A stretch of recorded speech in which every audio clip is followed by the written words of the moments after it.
Assalamualaikum warahmatullahi wabarakatuh. Selamat datang di SKI Channel, channel yang membahas tentang sejarah Islam. Sahabat yang budiman, pada video bagian 3 ini meneruskan dari video bagian 2 tentang Nabi Muhammad sebagai rahmat bagi seluruh alam.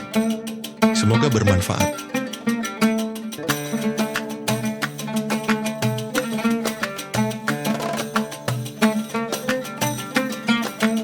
Perhatian dan prioritas dakwah Nabi Muhammad Shallallahu Alaihi Wasallam. Selama Nabi Muhammad berdakwah di Makkah, ada masalah-masalah yang menjadi perhatian dan prioritas yang ingin dicapai oleh Nabi Muhammad.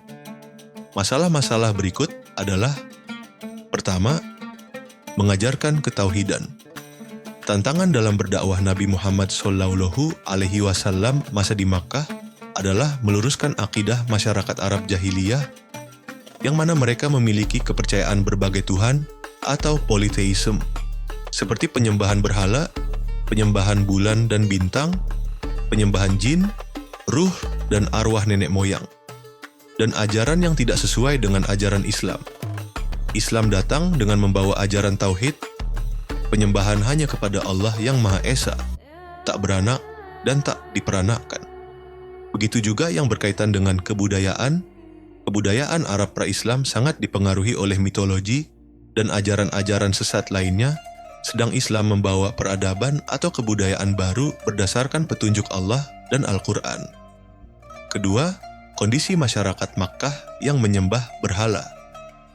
Nabi Muhammad Shallallahu Alaihi Wasallam mendapat tugas mengajak masyarakat Makkah untuk menyembah Allah Subhanahu wa Ta'ala, Tuhan yang Maha Esa. Ajakan Nabi Muhammad Shallallahu Alaihi Wasallam bertentangan dengan kondisi serta kebiasaan masyarakat Makkah yang menyembah berhala. Ketiga, memberi kabar tentang hari pembalasan. Masyarakat Arab pra-Islam tidak percaya kepada hari kebangkitan, hari pembalasan, sampai ada di antara mereka bertanya-tanya, mana mungkin tulang belulang yang sudah hancur dapat dibangkitkan dan dihidupkan kembali. Padahal Islam mengajarkan dan memperingatkan kepada manusia bahwa dunia ini hanya sementara dan tempat yang abadi adalah akhirat. Nabi Muhammad memprioritaskan dakwahnya kepada ajakan untuk mempercayai adanya hari pembalasan. Mereka perlu menjaga kehidupannya untuk selalu sesuai dengan aturan dan tuntutan Allah Subhanahu wa Ta'ala. Setiap kebaikan akan mendapat balasan kebaikan. Sebaliknya, setiap kejahatan akan mendapat balasan yang setimpal.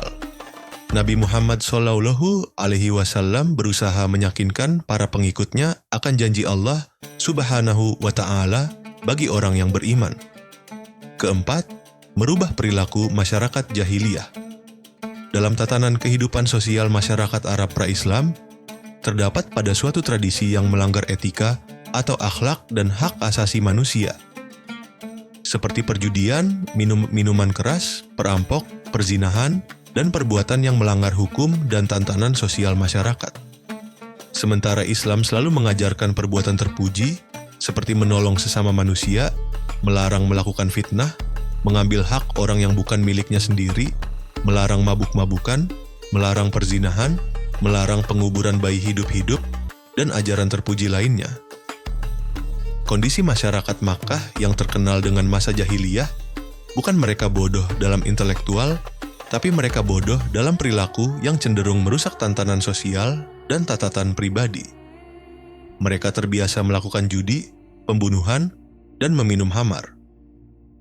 Nabi Muhammad Shallallahu Alaihi Wasallam secara bertahap merubah perilaku-perilaku mereka sehingga menjadi makhluk yang baik dan benar. Nabi Muhammad Shallallahu Alaihi Wasallam pun mencontohkan dalam kehidupannya sehari-hari. Beliau sudah terkenal dengan gelar Al-Amin sebelum diangkat menjadi Nabi dan Rasul. Masyarakat Makkah mengakui akan kebaikan dan kejujuran Nabi Muhammad Shallallahu Alaihi Wasallam. Al-Quran mengabadikan akhlak Nabi Muhammad Shallallahu Alaihi Wasallam dalam surat Al-Qalam ayat 4, yang artinya, dan sesungguhnya kamu benar-benar berbudi pekerti yang agung. Kelima, mengangkat dan melindungi hak asasi manusia. Di dalam kehidupan masyarakat Arab pra-Islam terdapat tradisi perbudakan. memperbudak atau menjual belikan budak seperti berdagang-dagangan lainnya. Dan perbuatan itu mereka lakukan tanpa penyesalan seolah tanpa dosa. Sedangkan menurut ajaran Islam, manusia itu sama derajatnya, hanya takwa yang membedakan mereka. Kehadiran Islam justru untuk mengangkat martabat mereka yang tertindas seperti para duafa dan fakir miskin. Perbedaan inilah pada akhirnya membawa perbenturan dahsyat antara masyarakat Arab kafir dan mukmin di tanah Arab Makkah. Selain itu, status wanita dianggap sebagai aib keluarga. Kebiasaan membunuh dan mengubur anak wanita menjadi alat untuk menghilangkan aib keluarga.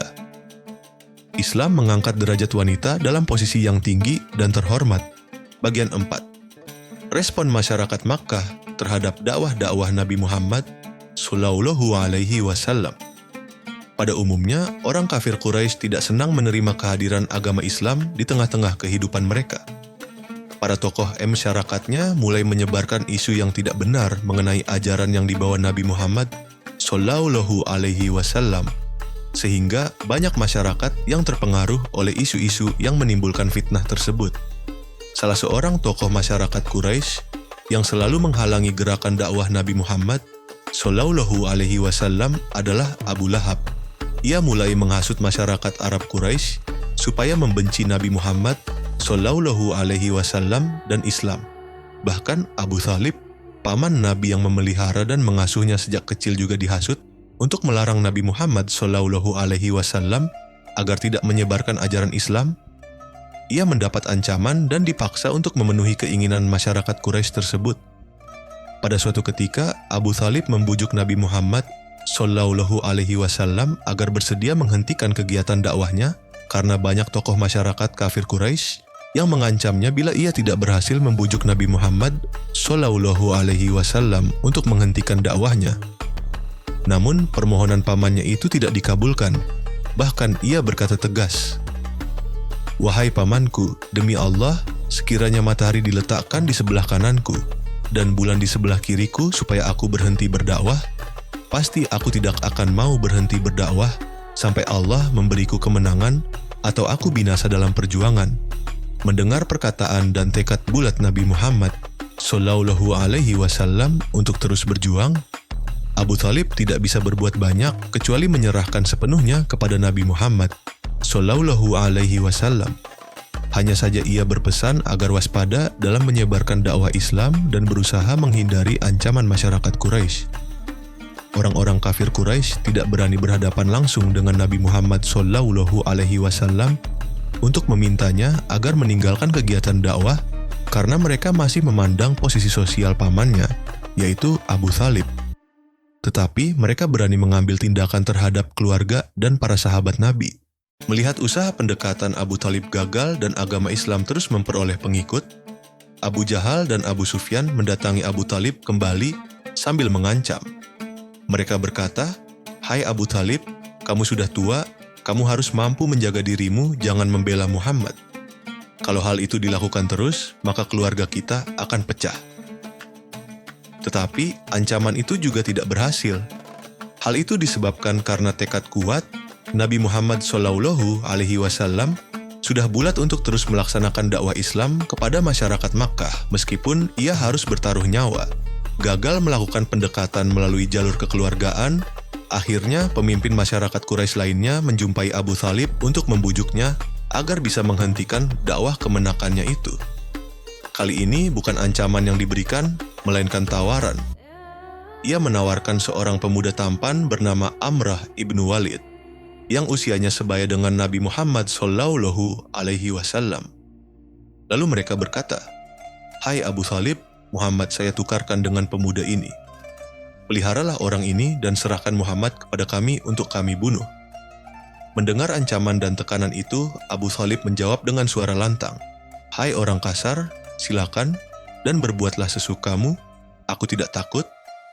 Kemudian Abu Thalib mengundang keluarga Bani Hashim untuk meminta bantuan dan menjaga Muhammad Shallallahu Alaihi Wasallam dari ancaman dan penganiayaan kafir Quraisy. Setelah gagal melakukan tekanan kepada Nabi Muhammad Shallallahu Alaihi Wasallam dan Abu Thalib, pemimpin Quraisy mengutus Utsbah ibnu Rabi'ah untuk membujuk Nabi Muhammad SAW agar menghentikan dakwahnya. Untuk itu, ia menawarkan beberapa pilihan kepada Nabi Muhammad SAW. Lalu ia berkata, "Hai Muhammad, bila kamu menginginkan harta kekayaan, saya sanggup menyediakan untukmu. Bila kamu menginginkan pangkat yang tinggi, saya sanggup mengangkatmu menjadi raja. Dan bila kamu menginginkan wanita cantik, saya sanggup mencarikannya untukmu. Tetapi, dengan syarat kamu mau menghentikan kegiatan dakwahmu." Mendengar tawaran itu, Nabi Muhammad SAW menolaknya dengan tegas. Lalu Nabi Muhammad SAW membaca ayat-ayat Al-Quran. Utsbah tertunduk malu dan hati kecilnya membenarkan ajaran Nabi Muhammad SAW. Kemudian ia kembali ke kaumnya dan menceritakan apa yang baru saja dialaminya. Kemudian ia menganjurkan kepada masyarakat Quraisy dan kawan-kawannya untuk menerima ajakan Muhammad SAW. Mereka yang tidak senang dengan ajakan Nabi Muhammad SAW terus berusaha mengganggu dan merintangi dakwah Nabi dengan berbagai cara, termasuk penyiksaan dan pembunuhan. Di antara sahabat Nabi Muhammad SAW yang mendapat siksaan dari kafir Quraisy adalah Bilal bin Rabah, Yasr, Amr bin Yasir, Sumayyah, istri Yasir, Khabbah bin Aris, Ummu Ubais, Zinnirah, Abu Fukaihah, Al-Nadiyah, Amr bin Furairah, dan Hamamah. Mereka menerima siksaan di luar batas peri kemanusiaan, misalnya dipukul, dicambuk, tidak diberi makan dan minum. Bilal dijemur di terik matahari dan ditindih batu besar. Istri Yasir yang bernama Sumayyah ditusuk dengan lembing sampai terpanggang. Siksaan itu ternyata tidak hanya dialami oleh hamba sahaya dan orang-orang miskin, tetapi juga dialami oleh Abu Bakar Asy-Siddiq, Zubair bin Awwam. Namun siksaan yang dialami Abu Bakar Asy-Siddiq tidak berlangsung lama karena ia mendapat pertolongan dari sukunya, yaitu Bani Taimi. Hambatan, gangguan, dan ancaman terus berlangsung dilakukan masyarakat kafir Quraisy terhadap umat Islam hingga akhirnya umat Islam diperintahkan oleh Nabi Muhammad SAW untuk hijrah ke Habsyi Ethiopia sekarang. Hal penting yang dapat ditarik dari pelajaran di atas adalah bahwa apapun resiko yang akan dihadapi masyarakat Muslim dalam berjuang menegakkan kebenaran dan penyiaran nilai-nilai keislaman harus dihadapi dengan keteguhan jiwa, kesabaran, dan tawakal. Selain itu juga harus diupayakan cara-cara terbaik dalam menyebarkan ajaran Islam sehingga tujuan dan sasaran yang ingin dicapai dapat berhasil dengan baik. Rasulullah SAW telah memberikan contoh yang baik. Beliau tetap tabah, sabar, tekun, dan berjiwa besar dalam menyebarkan ajaran Islam yang diterimanya. Beliau tidak terkecoh dalam kedudukan, pangkat, harta, dan wanita atau kehormatan duniawi lainnya. Beberapa faktor yang menyebabkan mereka menolak keras ajaran Muhammad SAW adalah: pertama, ketakutan kehilangan kekuasaan. Kaum kafir Quraisy tidak dapat membedakan antara kenabian dan kekuasaan. Di masa itu terjadi perebutan kekuasaan antar suku. Dengan mengikuti ajakan Muhammad, mereka menganggap bahwa mereka mengakui kekuasaan Muhammad. Mereka menganggap bahwa dengan mengikuti ajaran Muhammad, maka telah tunduk kepada Nabi Muhammad dan Bani Hashim. Kedua, hilangnya status sosial. Masyarakat Quraisy saat itu hidup dalam penggolongan-penggolongan status sosial atau kasta. Ada kaum majikan dan ada kaum budak. Budak yang dimiliki seseorang adalah golongan yang berkasta rendah. Mereka bisa diperjualbelikan dan hak-haknya sebagai manusia tidak dihargai sama sekali. Para pembesar Quraisy pada umumnya memiliki status sosial tinggi. Mereka keberatan jika status sosial mereka disamakan dengan yang lain. Sementara Islam mengajarkan kepada manusia untuk saling menghargai satu sama lain sebab derajat manusia adalah sama. Yang membedakannya di sisi Allah hanyalah tingkat ketakwaannya saja. Oleh karena itu, kaum kafir Quraisy menentang ajaran Islam. Ketiga, hilangnya perdagangan patung. Orang kafir Quraisy adalah masyarakat penyembah berhala. membuat berhala merupakan mata pencaharian masyarakat ketika itu. Mereka membuat berhala Lata, Uzza, Manat, dan Hubal kemudian dijual kepada orang-orang yang mengunjungi Ka'bah yang nantinya dijadikan sesembahan. Sementara itu, Islam mengajarkan bahwa manusia hanya menyembah Allah semata dan tidak boleh menyembah selain Allah. Jika mereka mengikuti ajaran Islam, maka mereka khawatir kalau mata pencahariannya sebagai pembuat patung tersebut akan hilang. Bagian 5. Tantangan dakwah Nabi Muhammad Shallallahu Alaihi Wasallam. Ketika Rasulullah Shallallahu Alaihi Wasallam mulai melancarkan kegiatan dakwahnya secara terang-terangan di tengah-tengah tempat kafir Quraisy berkumpul dan mengajak mereka untuk masuk Islam. Bahkan, beliau melakukan sholat di sisi Ka'bah. Orang-orang kafir yang tidak suka dengan ajaran Islam semakin membenci ajaran yang dibawa Nabi Muhammad Shallallahu Alaihi Wasallam. Lalu, kaum kafir Quraisy menghambat dan menghalangi dakwah Rasulullah Shallallahu Alaihi Wasallam melalui berbagai cara, di antaranya, pertama, penghinaan, ancaman dan siksaan terhadap Rasulullah Shallallahu Alaihi Wasallam. Rasulullah Shallallahu Alaihi Wasallam dihina sebagai orang gila, tukang sihir, anak celaka, dan lain-lain dengan sebutan penghinaan. Suatu saat Rasul pernah dilempari kotoran domba, rumah beliau juga dilempari sampah dan kotoran. Untuk mencelakakan beliau, pernah diletakkan duri yang tajam di depan rumahnya, juga tindakan-tindakan lain yang sangat menyakitkan. Kedua, penghinaan, ancaman, dan siksaan terhadap pengikut Rasulullah Shallallahu Alaihi Wasallam. Misalnya, penghinaan dan penyiksaan yang ditimpakan kepada Bilal oleh majikannya. Ia dijemur di tengah terik matahari sambil dilempari batu. Tidak puas, majikannya pun mencambuknya dan menimpakan batu yang besar di tubuh Bilal. Bilal kemudian diselamatkan oleh Abu Bakar dengan cara dibelinya dari majikannya dengan harga yang sangat tinggi. Contoh lain, penyiksaan keji yang dilakukan kafir Quraisy adalah siksaan yang ditimpakan kepada ayah dan ibu Ammar bin Yasir. Mereka dibunuh dan bahkan ditusuk jantungnya oleh Abu Jahal. Sahabat lainnya yang mendapatkan perlakuan sama adalah Zamirah yang matanya dicungkil hingga buta. Kekejian mereka juga menyebabkan Hibab terbelah tubuhnya karena ditarik oleh 2 ekor unta yang berlawanan arah. Ketiga, bujukan harta, kedudukan, dan wanita. Langkah ini dilakukan oleh kafir Quraisy dengan mengutus Utbah bin Rabi'ah untuk membujuk Rasulullah Shallallahu Alaihi Wasallam dengan harta, dengan janji berapapun Nabi meminta, maka akan diberikan.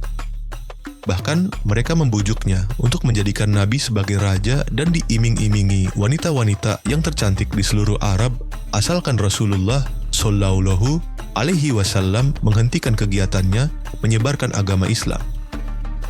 Namun, semuanya ditolak oleh Rasulullah Shallallahu Alaihi Wasallam. Keempat, membujuk Nabi untuk bertukar sesembahan. Kafir Quraisy menawarkan kepada Nabi Shallallahu Alaihi Wasallam untuk saling bertukar sesembahan, di mana mereka meminta Nabi untuk menyembah Tuhan Lata dan Uzza dalam beberapa hari, untuk kemudian mereka bersedia menyembah Allah. Namun usaha ini ditolak Nabi Shallallahu Alaihi Wasallam melalui firman Allah dalam QS Al-Kafirun ayat 1-3, yang artinya, katakanlah Nabi Muhammad, wahai orang-orang kafir, aku tidak akan menyembah apa yang kamu sembah.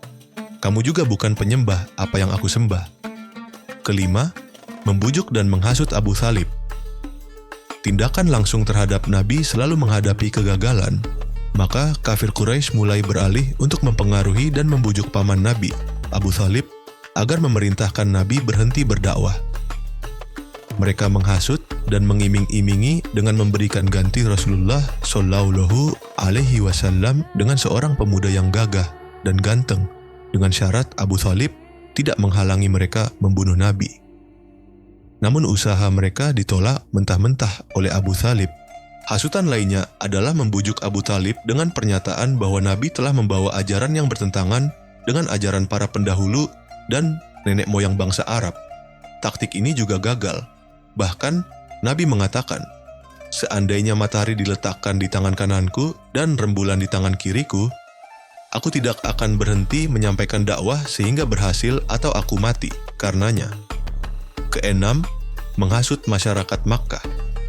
Upaya lain yang dilakukan kafir Quraisy untuk merintangi dakwah Nabi adalah dengan mempengaruhi masyarakat Quraisy untuk tidak mendengarkan dakwah atau bacaan-bacaan Al-Quran karena disebutkan oleh mereka sebagai jampi-jampi yang membuat mereka tertenung. Selain itu, mereka juga mengancam untuk tidak segan-segan membuat mereka sengsara atau bahkan dibunuh jika mengikuti ajaran Nabi Muhammad Shallallahu Alaihi Wasallam. Keenam, pengasingan dan pemboikotan Bani Hashim dan Bani Muthalib. Upaya ini merupakan upaya yang sangat menyengsarakan kaum muslimin. Kafir Quraisy melarang siapapun untuk berinteraksi dengan Bani Hashim dan Bani Muthalib, melakukan transaksi jual beli, menikahi atau dinikahi, menengok yang sakit, atau menolong mereka. Pemboikotan ini dituliskan dalam selembar pengumuman yang ditempelkan di pintu gerbang masuk Ka'bah, sehingga semua orang tahu dengan ancaman berat bagi mereka yang melanggarnya. Mempengaruhi pimpinan negara-negara tetangga untuk menolak kehadiran orang Islam ini dilakukan misalnya ketika sebagian sahabat Nabi hijrah ke Habsyi. Kafir Quraisy datang menghadap raja mereka yang beragama Nasrani dan menjelaskan tentang ajaran Islam dengan tidak benar. Namun, ketika dikonfrontir dengan umat Islam yang dijuru bicarai Ja'far, akhirnya mereka kalah dan Raja Habsyi memberikan jaminan keamanan kepada umat Islam untuk hidup tentram di negaranya. Bagian keenam, kunci keberhasilan Nabi Muhammad Shallallahu Alaihi Wasallam dalam dakwah di Makkah. Nabi Muhammad Shallallahu Alaihi Wasallam mengembangkan dakwahnya di Makkah dengan segala tantangan dan ancaman dari masyarakat Quraisy. Tantangan tersebut tidak menghalangi beliau untuk menghentikan dakwahnya. Perjuangannya terus dilakukan sehingga pengikutinya terus bertambah. Keberhasilan tersebut tidak lepas dari karakter yang dimiliki oleh Nabi Muhammad Shallallahu Alaihi Wasallam. Karakter tersebut antara lain: pertama, sabar. Nabi Muhammad Shallallahu Alaihi Wasallam memiliki kesabaran dalam menghadapi ancaman, tantangan, hambatan, dan gangguan baik dari keluarga maupun masyarakat Makkah. Sikap sabar menjadi modal utama Nabi Muhammad Shallallahu Alaihi Wasallam untuk terus berdakwah dan tidak pernah putus asa. Kedua, kegigihan dan keuletan. Nabi Muhammad Shallallahu Alaihi Wasallam memiliki kegigihan dan keuletan dalam menyebarkan Islam, baik kepada keluarga maupun masyarakat Makkah. Kegigihan dan keuletan menghadapi segala rintangan yang dihadapi. Ketiga, berakidah yang benar dan kuat. Karakter ini menjadi modal utama dalam dakwah Nabi Muhammad Shallallahu Alaihi Wasallam. Beliau meyakini akan janji Allah Subhanahu wa Ta'ala. Beliau tidak pernah ragu akan janji Allah yang akan melindungi dakwanya. Keempat, akhlak terpuji dan menjauhi kemungkaran. Nabi Muhammad Shallallahu Alaihi Wasallam sudah terkenal dengan Al-Amin sebelum diangkat jadi Nabi dan Rasul. Masyarakat Quraisy sudah mengakui kebaikan dan kejujuran Nabi Muhammad Shallallahu Alaihi Wasallam. Sehingga ketika Nabi Muhammad Shallallahu Alaihi Wasallam diangkat jadi Nabi dan Rasul, semua orang tidak bisa menolak akan kebenaran dakwanya. Tapi karena kesombongan dan keangkuhan menjadi masyarakat Quraisy menolak dakwahnya. Kelima, kesetaraan derajat. Nabi Muhammad menjunjung tinggi persamaan derajat sesama manusia. Tidak ada perbedaan antara bangsawan dan budak, antara yang kaya dan miskin. Perbedaannya pada keimanannya. Karakter ini membuat semua orang merasa nyaman dan diakui secara sama